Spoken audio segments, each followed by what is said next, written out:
Hey everyone, it's FancyCamel here. I'm sorry about my absence, but life got busy with school and job hunting and such, so I had to take a break from making videos. But today I'm here to talk to you all about Fizz and what his upcoming jungle is going to look like, because I think it's going to be really strong.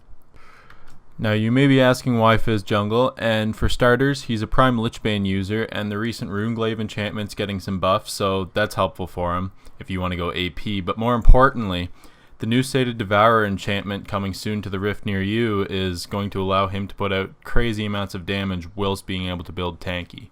Currently we've been seeing Fizz in the top lane a little bit, utilizing the Cinderhulk because of his ability to already put out consistently high damage with his W and alt amplification while building tanky, and he's super slippery and able to stick to carries with ease. Now let's take a look at the new Devourer and crunch some numbers.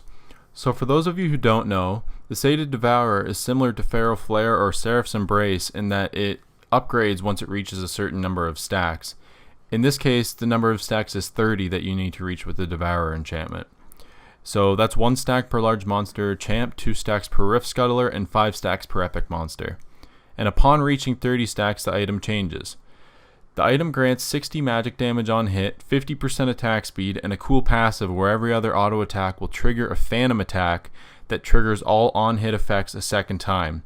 This basically means that every 2 auto attacks will have 3 repeated on-hit effects. Now let's look at Fizz with this item. So Fizz's W at rank 5 does 60 magic damage plus 45% AP plus 8% of missing health in magic damage over 3 seconds. When activated, it does an additional 50 plus 25% AP magic damage per auto attack.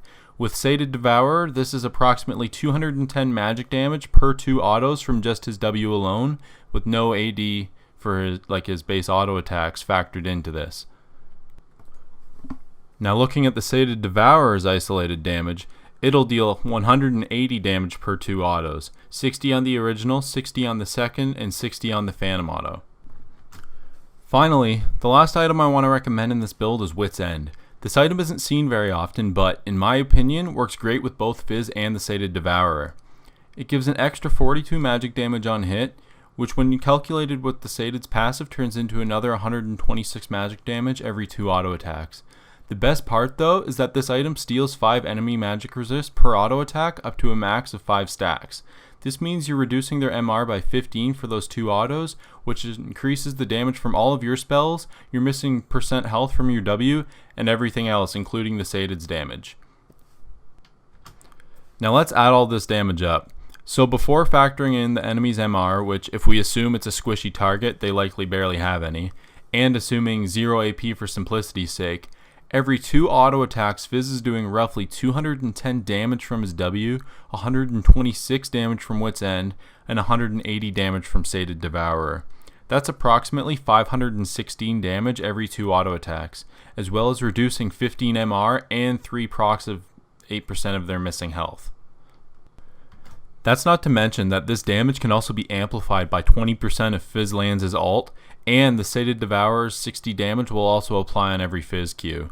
This is a ton of consistent and reliable auto attack damage from Fizz, and it allows him to build tanky after this to just make him a disgusting duelist like we see in the top lane with Smite currently.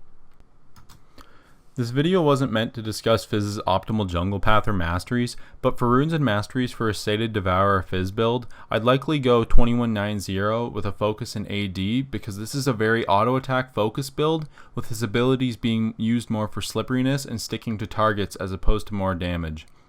For runes, I'd likely go attack speed with armor yellows and maybe 6 scaling CDR blues to get to 10% CDR late game. If you're going tanky, you likely won't be building much CDR and outside of a frozen heart maybe, and so the scaling 10% CDR will allow you to become that slippery fish that everyone hates come late game. As I said though, the point of this video wasn't the path for Fizz jungle, it was mainly just to point out the insane damage that's achievable by using his W, Sated Devourer, and Wit's End alone in just a mere 2 auto attacks. I'd like to thank everyone for watching my video, and please hit that subscribe button if you liked my content. I'm looking to create more in the future. If you have any questions or suggestions for me, feel free to comment below and I'll try to answer them. Thanks and have a good day.